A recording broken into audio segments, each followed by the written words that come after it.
Assalamualaikum warahmatullahi wabarakatuh. Salam Rahayu. Kali ini saya ingin mencoba mendeskripsikan atau mengulas, memberi keterangan secara lisan beberapa lukisan yang pernah dipesan dan tervisualkan, dan salah satunya yaitu seorang wanita cantik. Tapi saya tidak bisa menyebutkan namanya, dan sosoknya ada nanti. Ini dia di sini. Nah, dia seorang yang punya pengalaman unik, punya pengalaman yang di luar nalar, punya pengalaman yang menurut dia sendiri dia tidak bisa menerjemahkan apa yang dialami. Dan dari cerita dan kisah perjalanan dia, saya merangkum dan menjadikan itu sebuah tema dalam lukisannya. Jadi lukisan tersebut bercerita tentang pengalaman dia. Dan tidak hanya itu, saya pun mencoba untuk menembus dan menelusuri apa yang dialami oleh dia, ataukah hanya sebuah halusinasi, petunjuk, atau bahkan mungkin memang dia dibawa ke sebuah dimensi yang dia sendiri tidak paham dimensi apa itu. Nah, untuk itu sambil melihat proses pembuatan lukisannya, saya akan sedikit menceritakan tentang perjalanan dia. Ini yang di depan nanti saya lukiskan sosok pribadi dia, yang mana saya menyematkan atau membuatkan sebuah busana keratuan untuk dia. Itu tentunya bukan hanya untuk memperindah saja, tetapi memang banyak makna yang tersembunyi di situ. Saya menggambarkan sosok keratuan pada seseorang wanita yang mana dia nanti akan mempengaruhi perjalanan dia, kondisi dia, bahkan isi hati dia, sifatnya dia, bagaimana sifatnya seorang ratu, bagaimana keyakinannya, bagaimana dia harus membuat manfaat bagi sesama.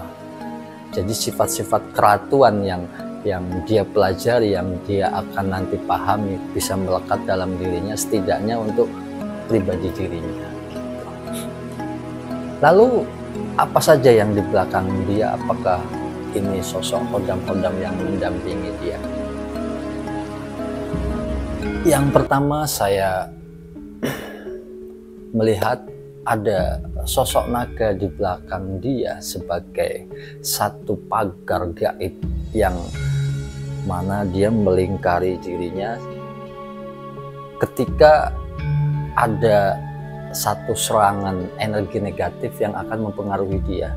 Dan sosok energi naga inilah yang menetralisir dan menjadi benteng utama ketika dia lalai atau dia tidak sadar bahwa ada serangan-serangan energi negatif, dan sosok naga inilah yang energinya menjadi penetralisir.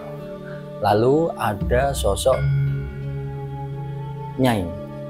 Sosok Nyai ini terkait dengan batin dia. Jadi dia merasa sangat dekat dengan beliau. Dia merasa diayomi oleh beliau, bahkan dia merasa sering berkomunikasi. Hal itulah yang menyebabkan dia tidak mengerti dan tidak paham mengapa terjadi seperti itu. Ternyata memang ada sosok-sosok orang yang punya keistimewaan sendiri tanpa harus mempelajari. Nah, sosok Nyai inilah yang juga terkadang memberi petunjuk, terutama petunjuk yang berhubungan dengan spiritual, tentang kebaikan dan welas asih. Beliau lebih menghantarkan energinya untuk supaya di jalan yang baik, di jalan yang penuh dengan welas asih. Bahkan terkadang orang tersebut ketika dilihat dalam hari-hari tertentu atau suasana tertentu suka berubah-ubah wajahnya. Tiba-tiba ada geletek yang ngomongin Bunda Ratu. Aku merinding lagi.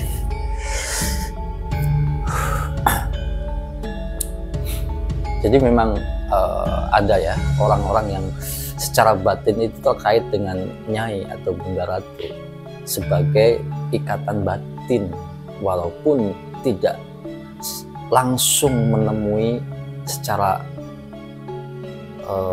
kasat mata gitu. Tetapi batinnya mereka sangat dekat dengan beliau, dengan Bunda Ratu. Nah, yang berikutnya saya menggambarkan juga ada sosok seorang bapak-bapak yang khas dengan busana Jawa. Jadi ternyata dalam kacamata batin saya ketika menimbus siapakah leluhur dia, itu masih ada kaitan erat dengan orang-orang Jawa di zaman dulu yang tentunya orang tersebut pastinya orang-orang Linui, orang-orang yang sangat kejawen, orang-orang yang sangat mendalami spiritual, supranatural dan lain-lain. Dan keilmuan beliau itu menitis ke setiap generasinya, termasuk ke dia ini. Jadi itu yang menyebabkan dia ini bisa tanpa mempelajari. Dia mampu melihat sesuatu yang orang lain tidak lihat tanpa harus mempelajari, karena memang dia tertitis oleh leluhur beliau yang pada zamannya memang sangat membudayakan dan sangat dengan hal spiritual. Dan selanjutnya ini ada yang unik, sosok leluhur yang dari Tionghoa. Nah, jadi ternyata tidak hanya garis keturunan Jawa, tetapi dia juga ada garis keturunan dari Tionghoa. Dan sama, beliau juga seorang yang dulu itu seperti penemu-penemu obat-obatan gitu ya. Seperti orang-orang yang sama dengan dia ini, dia bisa ngobatin dan intuisinya sangat kuat. Ketika ada orang berobat itu, obatnya apa itu dengan sendirinya, tidak dipelajari harus memakai ini enggak, tapi dengan sendirinya ketika ada orang ke situ terus minta tolong, itu dengan sendirinya keluar ini loh solusinya, ini solusinya, seperti itu gitu. Nah, begitu juga ke dia juga punya hal tersebut, tetapi tidak difokuskan ke situ ya. Jadi itu sebagai bekal bahwa dia sendiri kadang tercetus punya solusi yang dia sendiri nggak sangka-sangka. Nah, seperti itu. Dan yang ada yang satu yang unik di sini, astagfirullah. Biarin aja. Satu hal yang unik di sini ada bayang-bayang seperti Dewa Siwa. Saya juga ngerti kenapa tiba-tiba bayangan itu muncul ketika saya sedang melukis dia. Apakah ini ada kisah selanjutnya di bayangan Dewa Siwa ini? Ternyata memang saya juga belum ada petunjuk, hanya ada bayangan itu muncul dan nanti pada saatnya akan tahu, akan terbuka dengan ada kaitan apa dengan kedewaan gitu. Nah, jadi ini salah satu lukisan dia yang saya buat sebagai sebuah kenangan atau sebuah sejarah kecil untuk dia pribadi, bahkan nanti akan dilihat oleh anak cucunya. Sebuah perjalanan spiritual yang akhirnya menjadi satu tema lukisan. Jadi lukisan ini menjadi lebih indah, lebih punya makna dan tidak biasa.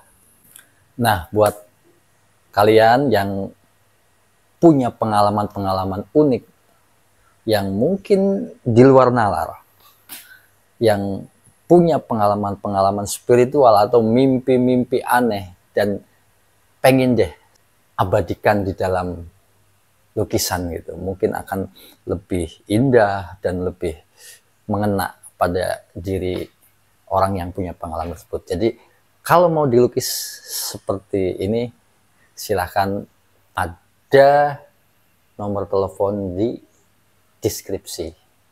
Yo, jadi nanti apa aja yang harus dipenuhi syarat-syaratnya. Syarat pertama adalah niat dan ketulusan. Yang kedua ya nanti berlanjut di WA aja gitu. Oke, terima kasih. Salam Rahayu. Wassalamualaikum warahmatullahi wabarakatuh.